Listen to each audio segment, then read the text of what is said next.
What's up, Gunpla modelers? This is Strider Prime bringing you a new edition of Gundam Customs. Today I am going to build the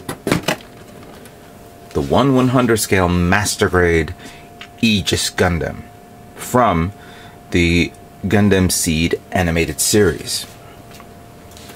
This is the fifth mobile suit from the Gundam Seed series, also known as the fifth GAT kit, which is known as GAT X303, and it's the one of the most coolest mobile suits that was introduced in the series, among the other GAT kits, which was the Duel, the Buster, and the Blitz.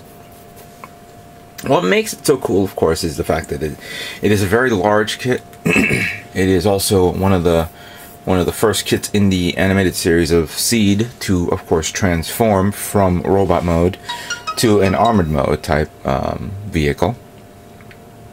And it's very, very menacing. It has a lot of surface detail, and it was actually one of my preferred kits that I wanted to get. I was never fond of the high grade version because I didn't like how the proportions were, and even the 1/100 scale version, no grade, with all the cool features and things like that, wasn't proper for me. It didn't look right. You can tell by its bulkiness, by certain parts that was a little gotten a little bit bigger, I guess, to overcompensate the size of the kit. When you get a 1/100 scale no grade, when you're building the legs or building the arms, you're building a hollow part. So you don't have no strength in it. You don't have no structure. This, of course, totally negates that. This is what we were all waiting for. And I would like to extend my thanks to all my all my YouTube subscribers who suggested I build this. I was under the impression that you guys want me to make the Dark Hound since it just recently came out, but I will build this for you guys. I really didn't mind which Master Grade I was going to make. I was pretty much happy for either or, but we'll do this guy first. It's a big box, very thin. Of course, here's some detail look of the Aegis, front and back. And here's pictures of its MA form, both for front and rear. It has, of course, its massive cannon and shield, and of course it transforms into those claws that you can grab a mobile suit. Unfortunately, I don't have a strike Gundam of my own, so I can simulate the scene where it grabs it. Here's some other scene. Here's some, I guess, other pictures. I didn't realize that some parts come with glow effects. I don't know if that's, yeah, I didn't know that. Wow. Some of the detail features. There's some markings on this. We'll look at that in a moment.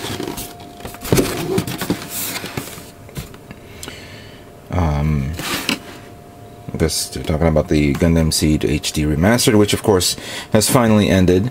So it's pretty cool to see this. And now the other four kits. Now then, let's open up this kit and see what we have to work with.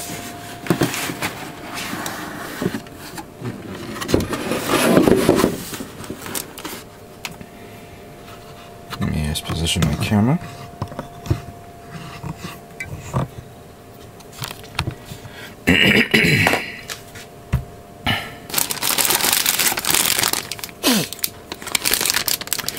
See some ribbons, and I think these are the stickers. Here are some of the white parts here. I think this kit has actually, these are the only white parts here, so that's something we'll have to look into. Can't tell if that's a dark blue or black. Orange parts for the wow. Didn't realize that the V fin was separate. Only 3 yellow parts. Some of the clear parts here. Okay, here are the effects that you can put on the blades, kind of like when it's in that mode, of course, so it's good to see that. Okay, this is a charcoal type colors here for the gun and some other parts here. It's an interesting shade of red. It's like a reddish orange type color. I know it's more reddish than orange, but depending on the pigmentation, it's very, interesting. Again, I'm seeing some surface details. This is actually a portion of the shield, I'm guessing.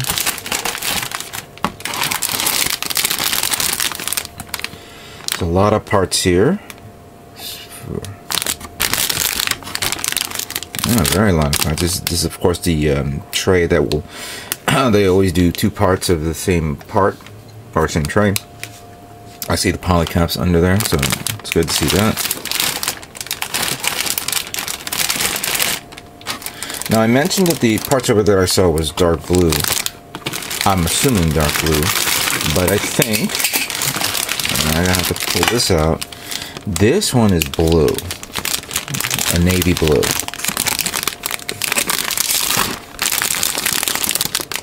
Okay, so this is the same one. I was thinking that maybe this is an extra different shade, but okay. So we get that. Here's my red. And here are the remaining charcoal parts, of course, to make the inner frame.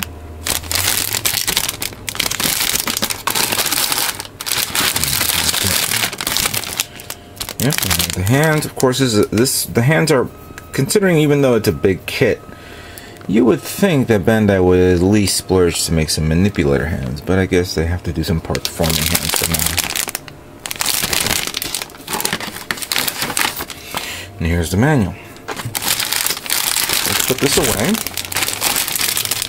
See what we have to work with.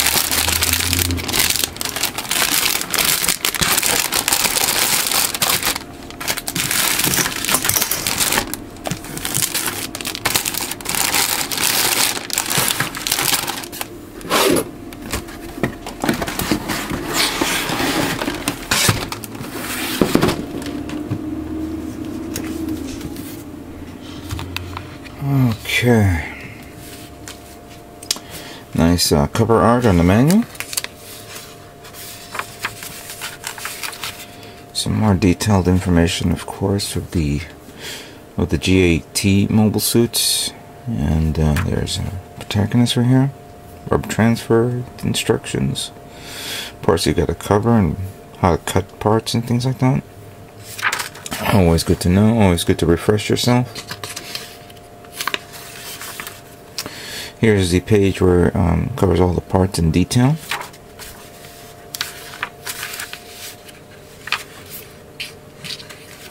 Interesting.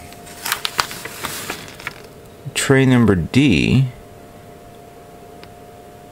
letter D, excuse me. Tray letter D pretty much only focuses on 1, 2, 3, 4, 5, 6, 7, 8, 9, 10, 11, 12, 13, 14 parts that you only need to use.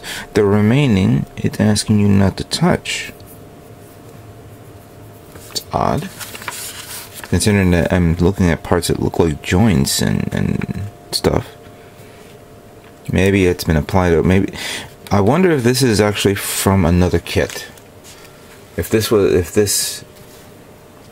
this tray part was taken from another Master Grade and applied it onto this one, since it's the same kit. It's good to know. We'll discover that soon enough. Alright, so first thing the manual asks you to do is to build the body. And the next page, of course, is the head, followed by the arm unit. So a lot of detail on the arms. Then the leg unit, right here. Beautiful illustration and detailed pictures of the Aegis already built and transformable and stuff like that. The waist unit, which is pretty much a large part of the kit that you need to build during the transformation. The assembly of the weapon, of course, and the shield. Placement of the parts. Placement of the hand. Then, of course, on the next page, it moves on to the transformation part of this. to go from robot mode all the way up to mobile armor mode, and how to open up the legs so he can grab and attack its opponents. The final page, of course, covers the placement of all the stickers and decals. And then the last page covers painting.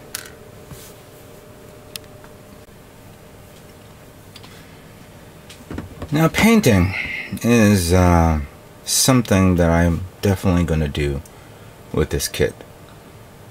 It wouldn't be a Gundam Customs if I didn't mean to do this. However, as much as I was thinking of rechanging the colors, making it something completely different, I'm just going to make it the basic colors that you see here. And show you guys what, what paints I use and what techniques. First up, let's talk about the red. There's a lot of surface red colors here. But what red should I use? And I've been looking at everything that I had, to the point where I actually was chuckling just a few moments ago, saying, you know what, it'd be nice if I made it fluorescent pink. Make the entire red fluorescent pink. No, I am not doing that. So calm down. I definitely want to do lacquer base. So as much as the fact that I have a regular Tamiya red, and I have a this thing has been stripped. I think this is the rust red, which is a very good red. I think I use this on what's his face, on Epion. I'm gonna use this red, of course, from Gonzo. This is a lacquer based red. It's a good color, nice and shiny. I thought it would be appropriate. I could have used a spray can, which I did purchase a while back, but I'm afraid that maybe the spraying may not cover the entire kit completely. I know there's a lot of surface parts here, so I'm going to try to keep it concentrated. I may have to buy another one of these, so I'll have to head over to my hobby store and pick up another bottle. Possibility. Hopefully I don't have to. I'll just feel it out and see what we can do. Okay, so as for the charcoal, I think the red with the gunmetal would probably be better. Replacing the inner frame parts with gunmetal. That should be okay. It's not metallic, of course. Relax. Even though I was thinking of doing, like, painting it all chrome silver and then covering it with clear red. I'm not going to do that. So calm down. I'll definitely want to do that in the future. For the blue, I don't have navy blue. I thought I did, and I may have to end up going. Yeah, I may have to end up going to the store and buying navy blue. I have normal blue, as you can see, but the blue is a little too light. I don't think the light blue on this would probably be good with this. I'm trying to see if I have navy blue somewhere. Checking my